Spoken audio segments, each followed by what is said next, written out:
안녕하세요. 우리는 영끌 부부 요즘 지옥에 삽니다. 라는 뉴스가 있어서 뉴스 얘기를 조금 해볼까 합니다. 영끌 부부인데 이 그림을 보면 뭡니까? 지갑에서 돈이 그냥 알아서 그냥 흘러나가는 거죠.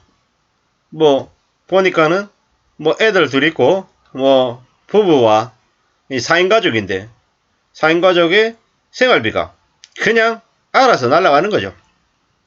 그래서 이 남성은 그냥 눈물 흘리고 있는 건데 이게 영끌 부부의 상태라고 하는 거죠. 무리해서 집을 사서 이게 된 거죠. 벼락거지가 안 되려고 두려움 때문에 집을 샀는데 지금은 이제 자신들이 산 가격보다 1억 이상 호가가 떨어져서 멘탈이 무너지고 있다고 합니다. 집값이 오를 거라는 기대감 때문에 샀다고 하는데 지금은 그 반대가 돼서 이제 난리라는 거죠. 그래서 부부 사이까지 악화가 됐다는데 이건 이미 예견된 상황인 거죠.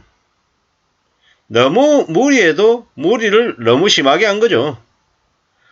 추가금리가 인상될 거기 때문에 아마 이들의 충격은 점점 더 커지는 게 사실이라는 겁니다. 근데 좀 납득하기 어려운 거는 뭐냐면요. 이 부부가 지금 현재 처해 있는 상황이라는 거죠. 결혼을 앞두고 양가 부모한테 각각 2억씩 총 4억 원의 지원을 받은 거예요. 근데 그 지원을 받고 12억짜리 집을 샀대요. 이게 무슨 말인가 싶은 거죠. 이게 무슨 말인가. 왜냐? 좀 정신이 나간 거죠. 아니 그래 양가 부모들이 능력이 돼가지고 2억 원씩 지원해줬다. 그건 알겠다라는 거죠. 근데 무슨 놈의 2억을 지원받아가지고 2억씩 지원받아가지고 4억 원은 그래도 자기 손에 쥐고 있는 돈인 거잖아요.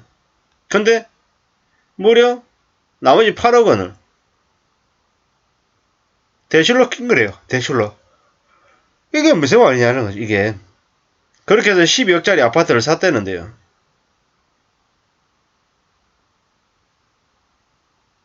이거 자체가 납득이 안 된다는 거죠. 이거 자체가. 이 말이 되냐라는 거죠. 이런 말도 안 되는 짓을 벌렸다라는 것 자체가 그 자체가 이해가 안 되는 거죠. 12억의 집을 샀다. 12억의 집을 살 수 있는 능력이 되는 사람이 12억의 집을 샀다라고 하면 그럴 수 있다라고 보는데 아니 도대체 8억이나 대출을 꼈다라는 건 무슨 생각으로 그렇게 했을까라는 생각이 이제 드는 거죠. 왜냐? 8억이다. 대출 이자 2%라고 쳐보자고요. 8, 26. 1년에 이자가 1,600만 원이에요. 2.5%면 얼마입니까? 2.5%면 대략 한 2천만 원 되는 거잖아요. 그러면 월 이자만 한 160만 원 되는 거잖아요. 저게 만약에 사실이라고 하면 이미 2% 중반대 대출을 냈다 하더라도 이자가 200만 원 이상인 거예요. 근데 저 내용을 자세히 읽어보면 주택담보대출 4억 원 받은 거고 나머지 몇 억은 마이너 대출이나 아니면 보험약관 대출이나 다른 데서도 끌고 온 거예요. 그러면 실제로 아마 이 부부가 이미 집을 살 시점부터 해서 대출 이자는 2.2% 중반이 아니라 합치면 한 4%쯤 됐을 거라는 거죠. 그러면 무슨 얘기입니까? 이미 200만원 이상, 한 4, 50만원 정도의 이자 부담을 냈을지 모른다라는 거죠. 이미 시작할 때부터 말이 안 되는 상황이었다라는 거죠. 신혼부부였다고 하니까 추정컨대 대략 한 30대 중후반이라고 보자고요. 그런다 하더라도 과연 저게 가능한 얘기였을까? 의구심이 드는 거죠. 둘이 맞벌이 한다 하더라도 월 수입이 600,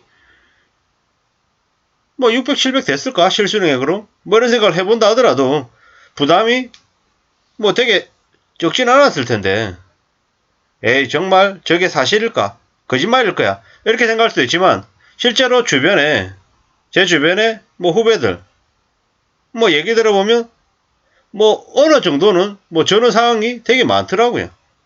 3억을 부모한테 받았어요. 8억 8억짜리 집을 사요. 5억을 진짜 말 그대로 연끌해가지고 대출했어요. 그렇게 해서 8억짜리 집을 샀어요. 참 대단하더라고요. 대단하더라고요. 그렇게 결정을 해가지고 집을 사서 사는구나. 그래버리면은 참 감당이 될까? 뭐 걱정이 많이 되던데 뭐 이미 그렇게 저질러 놓으니까 결정을 하고 난 다음에 얘기를 하니까 뭐라 그래요? 뭐 잘했다고 얘기할 수밖에 없는 거죠. 그 앞에다 대고 이렇게 안 좋은 소리 할 수 없는 거잖아요. 최대한 뭐 부담 안 되게끔 잘 관리하는 게 좋겠다라고 뭐 얘기는 했지만 돌아서서는 참 앞으로 1년이 지나고 2년이 지나고 시간이 더 지나면 아마 많이 어려울 텐데 참 무리를 했구나 이런 생각밖에 안 들더라고요.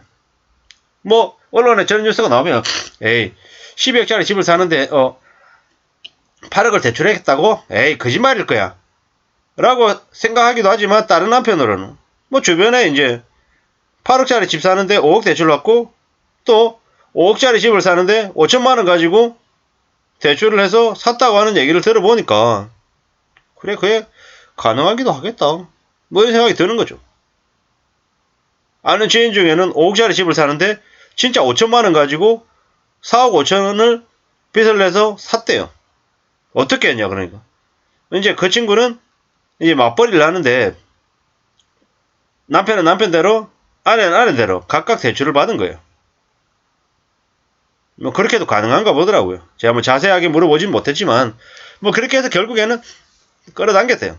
그 연끌이라는 게 주택담보대출 받고 보험약관 대출 받고 또 마이너스 대출 받고 또 지인들한테 돈을 빌리는 것까지 같이 이제 해당되는 거니까 뭐 속된 말로 얘기해서 할 수 있는 모든 수단을 다 동원한 걸 연끌이라고 하니까 참 그렇게도 하는구나. 뭐 어떻게 이렇게 부동산 시장이 투기판이 됐을까? 대한민국에 있는 모든 사람들이 투기꾼이 됐을까? 뭐 이런 생각들도 드는 게 사실이죠. 너무 무리하게 너무 과하게 집을 사겠다고 덤벼드는 사람들이 많았다라는 겁니다. 뭐 이제 어떻게 될까요? 난리가 나는 거죠. 뭐 어떻게 될까요? 어떻게 사는 게 쉽지 않죠. 쉽지 않습니다. 이자 부담이 커질 거고요. 또 앞으로 계속해서 집값은 내려갈 수밖에 없어서 좀 분위기가 많이 안 좋아질 거라는 거죠.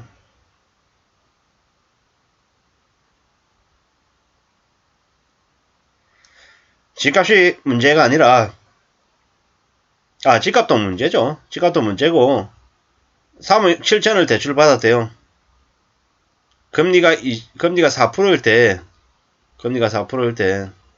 176만원 내다가 이 7% 늘어나면 246만원 된다는 거죠.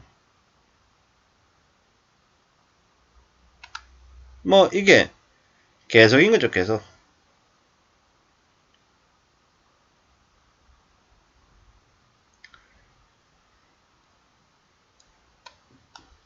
30평대 아파트 4억 4천 대출했는데 210만원 이자 내다가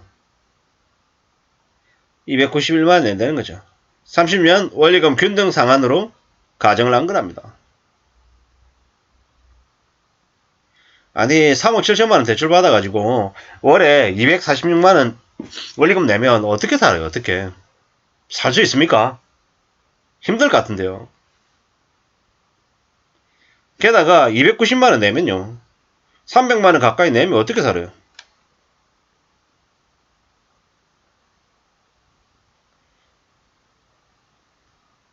참 어처구니가 없죠. 뭐 최근에는 뭐 이자 부담이 안 돼가지고 이자 부담을 못 견뎌서 연끌 매수자들이 초단타 매매 거래를 하고 있다고 합니다. 뭐 두고 봐야죠. 두고 봐야 됩니다. 쉽지 않은 상황이라는 거죠. 쉽지 않은 상황이다. 절대로 연끌해서는 안 되는 거였다라는 거죠.